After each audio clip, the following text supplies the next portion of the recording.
Dear students, हम advance accountancy पढ़ रहे हैं और एडवांस अकाउंटेंसी के अंतर्गत हमारा ब्रांच अकाउंट्स का चैप्टर चल रहा है। ब्रांच अकाउंट्स में हमने ये देखा कि हमारी जो शाखाएं होती है वो मुख्यतः दो प्रकार की होती हैं। एक आश्रित शाखा है और दूसरी होती है हमारी स्वतंत्र शाखाएं। आश्रित शाखाओं की स्थिति के अंतर्गत जो प्रधान कार्यालय होता है वो मुख्यतः चार प्रकार से अपने लेखांकन विधि को यूज करता है, जिसमें सबसे पहला मेथड था शाखा देनदार पत्ती या शाखा अवास्तविक खाता विधि। शाखा देनदार पत्ती के अंतर्गत भी जो लेखे रखे जाते हैं वो दो प्रकार से होते हैं। जब शाखाओं को माल लागत मूल्य पर भेजा जाता है और जब शाखाओं को माल बीजक मूल्य पर भेजा जाता है। इस समय हम पढ़ रहे हैं जब शाखाओं को माल बीजक मूल्य पर भेजा जाता है, तो उसके लिए कई बार ऐसा होता है कि शाखाओं के लिए स्थायी संपत्तियों को भी क्रय किया जाता है।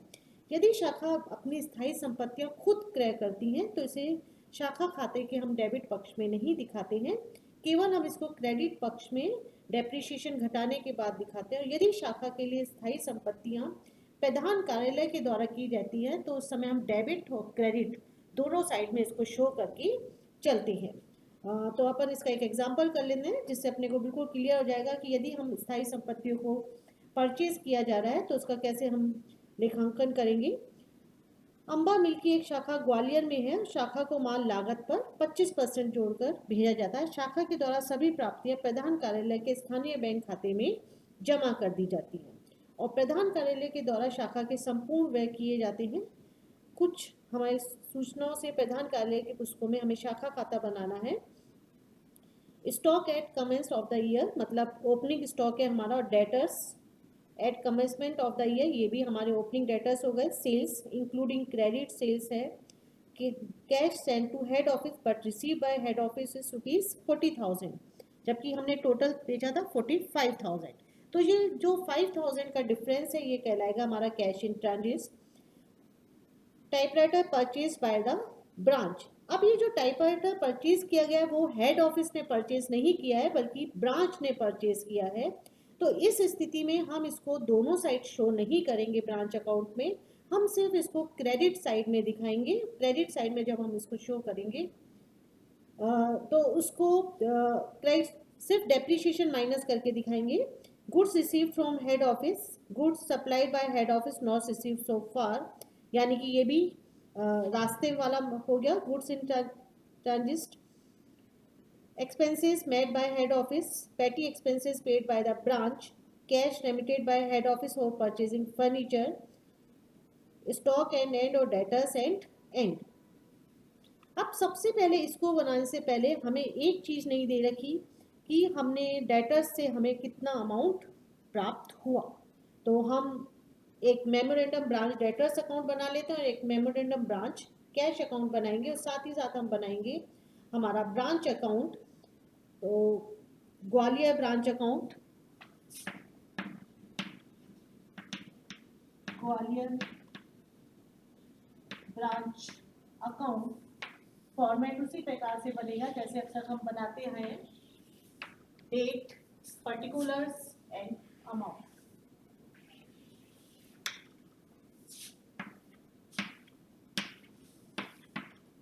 Date, particulars, amount, date, particulars and amount, rupees and rupees. सबसे पहले हम यहाँ पे लिख लेते हैं टू ब्रांच स्टॉक अकाउंट। आपको ये दे रखा है 7,500 रुपये। To branch stock account. अब आपको ये इनवॉइस प्राइस पे दे रखा है तो हम इसको कॉस्ट प्राइस पे कन्वर्ट करेंगे। कॉस्ट प्राइस पे कन्वर्ट करने के लिए हम क्रेडिट साइड में लिख देंगे by branch stock adjustment account. 7,500 रुपये का है हमारा और हम यहाँ पे प्रॉफिट इंक्लूड करके चल रहे हैं 25%। तो हमें यहाँ पे लिखना पड़ेगा 25/125। 25/125 मैंने कैसे निकाला, हम यहाँ पे मानेंगे मानव लागत मूल्य 100 रुपये है तो इनवॉइस प्राइस या विक्रय मूल्य कुछ भी कह सकते हैं। तो हमारा बीजक मूल्य हो गया 100 प्लस 25 बराबर 125। तो 125 में तो कितना शामिल है, 25 एक में होगा 25 बटा 125, तो 7500 में हमारा कितना शामिल होगा। तो ये हो जाएगा आपका 25 1500 रुपये। तो हमारा ये कहलाएगा 1500 रुपये by branch stock adjustment account में आ जाएगा। सेकंड डेटर्स दे रखे तो अपन लिखेंगे to branch debtors account,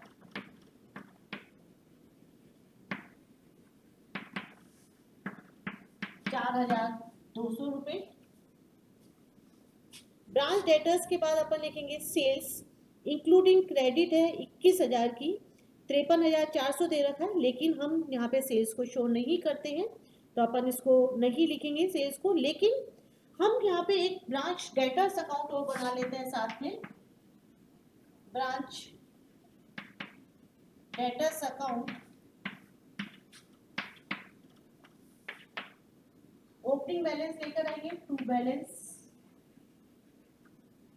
brought down 4200 और टू क्रेडिट सेल्स निकालने के लिए 53,400 में से लेकिन उन्होंने इंक्लूडिंग क्रेडिट बताई रखी अपने को 21,000, तो अपन क्रेडिट सेल्स लिखेंगे यहाँ पे 21,000 रुपये। Cash send to head office तो अपन लिखेंगे by cash account 40,000, by cash account 40,000 और by cash in transit.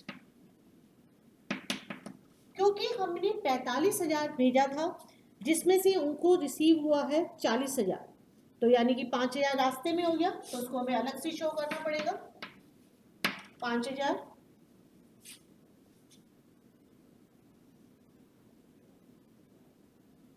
Typewriter purchase by the branch 3,600 रुपये का है, तो अपन लिखेंगे by branch typewriter account, by branch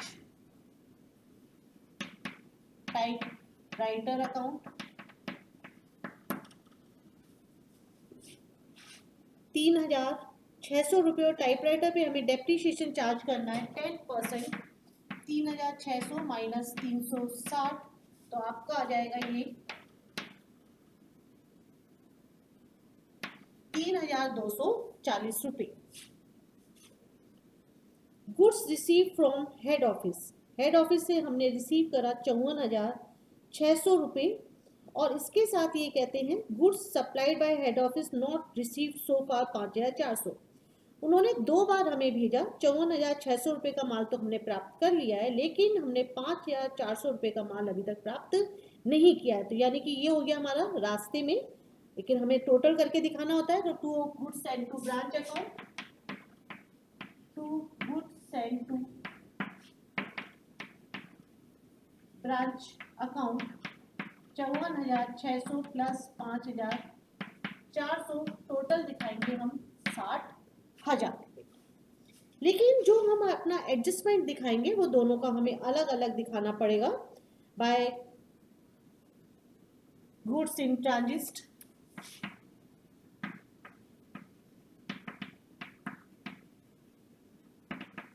5,400 रुपये की यहाँ पर भी आ जाएगी, और अपना एडजस्टमेंट भी दिखाना पड़ेगा हमें दोनों ही जगह।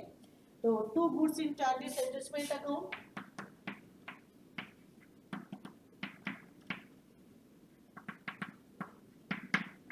To goods in transit adjustment account 5,400 into 25 बटा 125,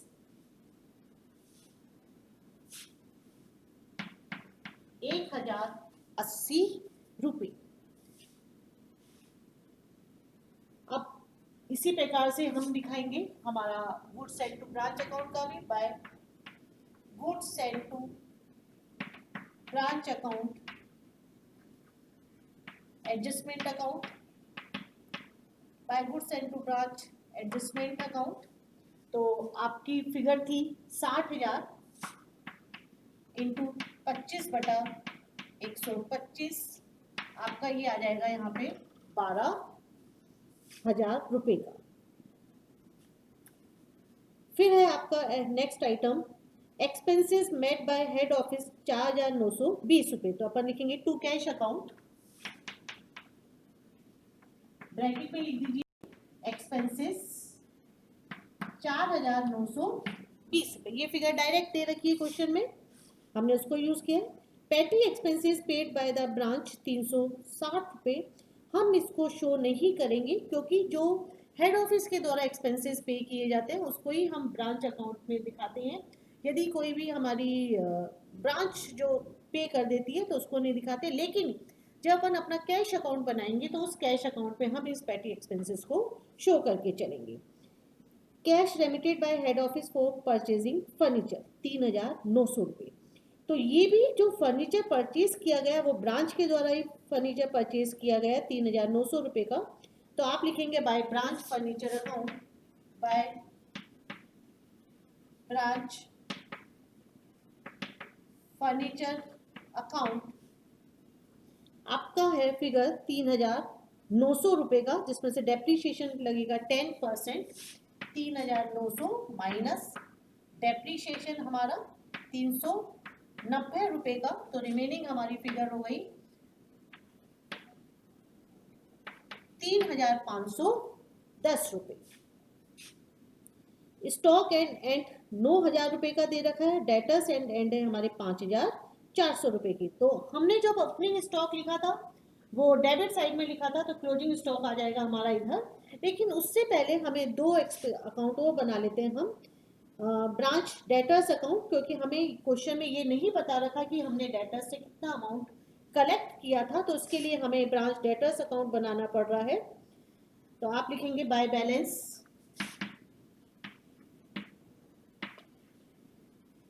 CD, ये आपको बता रखा है 5,400 रुपये का।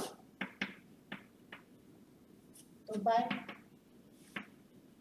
कैश अकाउंट बैलेंसिंग फिगर हो जाएगी, मतलब आप डेटा से आपने कितना अमाउंट कलेक्ट किया 25,200। 25,200 में से हम यदि 5,400 रुपये को माइनस कर देंगे तो आपका हो जाएगा 19,800 रुपये।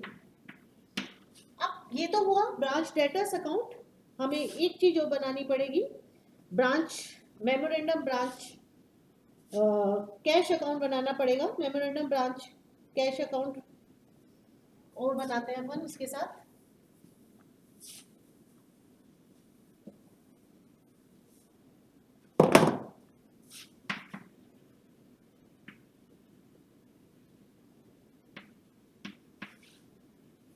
ब्रांच कैश अकाउंट, जब हम मेमोरेंडम ब्रांच कैश अकाउंट बनाएंगे तो उसमें सबसे पहले हम लिखेंगे अपनी cash sales to sales, cash to sales. कैश निकालने के लिए हमें जो टोटल सेल्स दे रखी है उसमें से हम 21,000 रुपये को माइनस कर देंगे। आपकी जो टोटल सेल्स दे रखी थी वो थी हमारी 53,400 रुपये की। 53,400 में से यदि अपन 21,000 को माइनस कर देते हैं तो आपका आ जाएगा 32,400।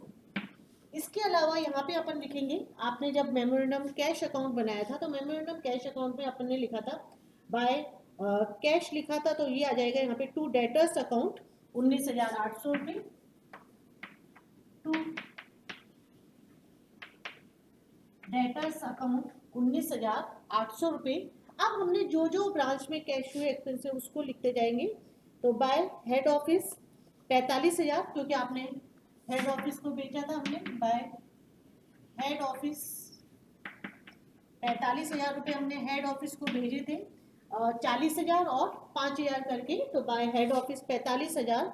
बाय टाइपराइटर हमने परचेज किया था 3,600 रुपये का, बाय टाइपराइटर 3,600 रुपये का हमने परचेज किया था। क्योंकि फर्नीचर के लिए तो हेड ऑफिस ने हमें 3,900 रुपये भेजे थे, लेकिन टाइपराइटर हमने खुद ने परचेज किया था, उसके लिए अभी तक हमारे पास पैसे नहीं आए थे, तो वो यहाँ पे हम शो करेंगे। By petty expenses 360, by petty expenses 360 और बाय बैलेंस कैरिड डाउन। अब हम इसका बैलेंस निकाल लेंगे, हमारे कोई और था नहीं, तो ये आएगा अपना 3,240 रुपये का हमारा बैलेंस आ जाएगा यहाँ पे। अब हम सिर्फ अपने चलेंगे ब्रांच स्टॉक अकाउंट में।